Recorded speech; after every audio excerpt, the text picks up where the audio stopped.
எங்கடா பாண்டியன் ஸ்டோர் குடும்பத்தில் மொத்த பேரும் ஒன்றா சாப்பிட்டுட்டு ஜாலியாக பேசிட்டு போவாங்கன்னு பார்த்தா கலவரத்தை ஆரம்பிச்சிட்டாங்கங்க.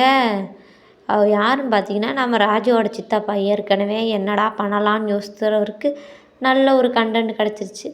உடனே நம்ம கதிரை வச்சு பிரச்சனையை ஆரம்பிச்சிட்டாங்க.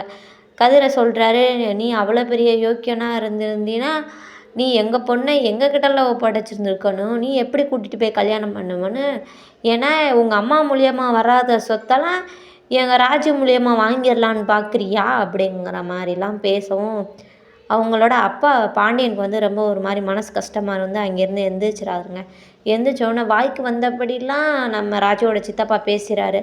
அந்த ஆதங்கம் பொறுக்க முடியாமல் நம்ம கதிரோட அம்மா என்ன செஞ்சுறாங்க, அண்ணே போதும் நிறுத்துங்க, நான் தான் கல்யாணம் பண்ணி வச்சேன் அப்படிங்கிற மாதிரி வந்து சொல்லிடுறாங்க. சொன்னோன்னே அங்கேருந்து நம்ம பாண்டியன் கேட்டுகிட்டே இருந்து அதிர்ச்சி ஆயிடுறாரு.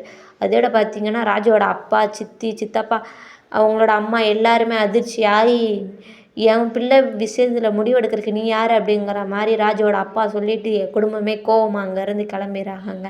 உடனே பாண்டியன் வந்து கோமதிட்ட, நீ தான் கல்யாணம் வச்சியா, ஏன் என்கிட்ட உண்மையை மறைச்ச, கணவர் மனைவிக்குள்ளே பொய்யை மறைச்சா கண்ணாடி துண்டு உடஞ்ச மாதிரி ஒட்டவே வைக்க முடியாதுங்கிற மாதிரி டைலாக் பேசுகிறாருங்க.